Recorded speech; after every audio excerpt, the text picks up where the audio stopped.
Welcome to Cotality's Housing Market Update for February 2026. Brought to you by onthehouse.com.au.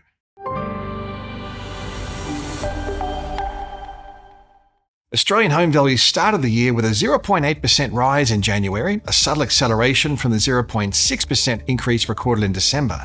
While every capital city and broad rest of state region recorded an increase in home values through the month, the start of the year has returned a mixed result.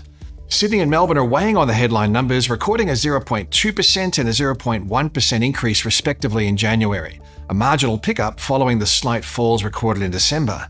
Both markets have values slightly down on their peak levels, with Sydney down 0.1% from the November 25 peak, and Melbourne values remaining 0.7% lower than record highs back in March of 2022.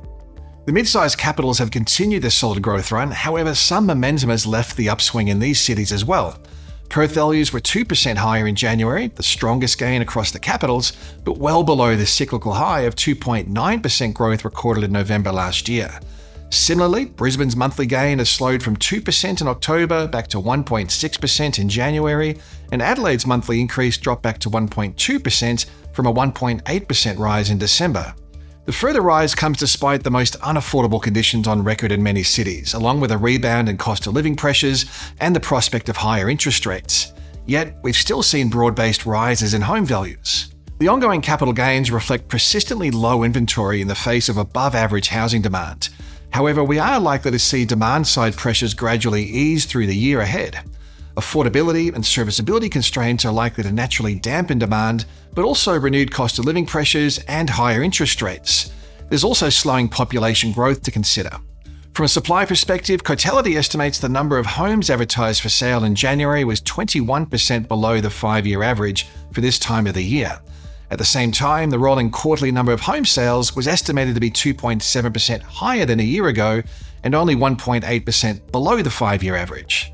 Digging a little bit deeper, most cities are continuing to see homes at the lower end of the value spectrum supporting growth, especially for houses. Across the combined capitals, lower quartile house values are up 4.7% over the 3 months to January, compared with a 0.3% rise across the upper quartile of the market. This trend of stronger growth conditions at lower price points is supported by intense competition for more affordable houses. This is where first home buyers, investors, and progressively, mainstream demand is most concentrated. Regional markets have delivered a stronger growth outcome, with the combined regionals index up 1% in January, compared with a 0.7% rise across the combined capitals. Regional South Australia led the growth tables in January with a 2.1% rise through the month, while regional markets of Queensland and Western Australia, as well as Tasmania, all recorded growth of more than 1% over the month. Switching our focus to rental markets, and the rental vacancy rate came in at 1.7% nationally in January, up from a recent record low of 1.5% in September, but still well below the long-run average of 2.5%, or even a year ago when the vacancy rate was 2.1%. With such low vacancy rates, Cotality's national rental index was up 0.6% in January, the strongest monthly change in rent since April last year. Similarly, the annual pace of rental growth picked up, recorded at 5.4% over the 12 months to January, adding approximately $35.20 a week to the median rent. Perth's housing market is still booming, but growth conditions have eased a little over the past few months, with the rate of growth dropping from 2.9% in November to 2.0% in January. At 2% per month, the median value is rising by close to $19,000 a month.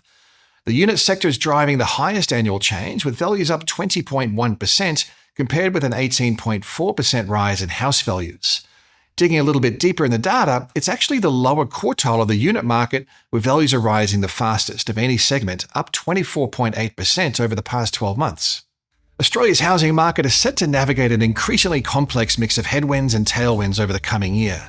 While supply-side constraints and a resilient labour market continue to support values, housing demand is likely to be tempered by a range of headwinds.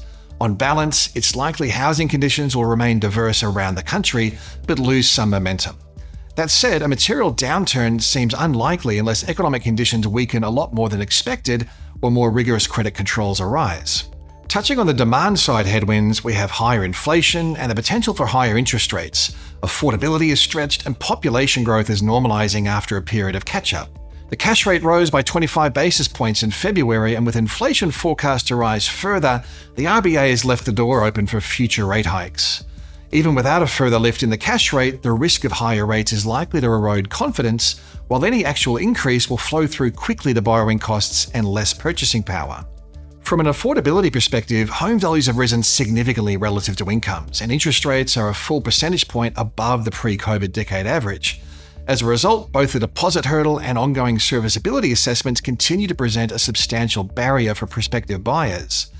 After several years of exceptionally strong net overseas migration, the catch-up phase of population growth has moderated back towards long-run averages. While still positive for underlying housing demand, the step down removes some of the extreme pressure on housing demand. And we also have a more cautious credit environment, with APRA's introduction of limits on high debt-to-income ratio lending from February 1st, setting the tone for a more cautious lending environment in 2026. Additionally, the 3 percentage point serviceability buffer remains a formidable barrier to borrowers, especially if rates move higher. Finally, on the demand side, consumer sentiment is fragile. Household confidence has been subdued for an extended period of time, with a renewed downtrend in December and January reflecting cost of living pressures and uncertainty around the economic outlook. Weaker sentiment typically correlates with softer housing demand as buyers defer major financial commitments. But there are still tailwinds that are likely to support prices despite the softer demand-side conditions. Firstly, we have persistently low supply levels. Both advertised stock and new housing completions are expected to remain well below average. Construction costs are elevated and rising, making it hard for residential projects to stack up from a feasibility perspective. Established supply is also constrained, with listings in January almost 25% below the 5-year average for this time of the year. Attractive incentives for first home buyers are amplifying demand at the middle to lower end of the value spectrum.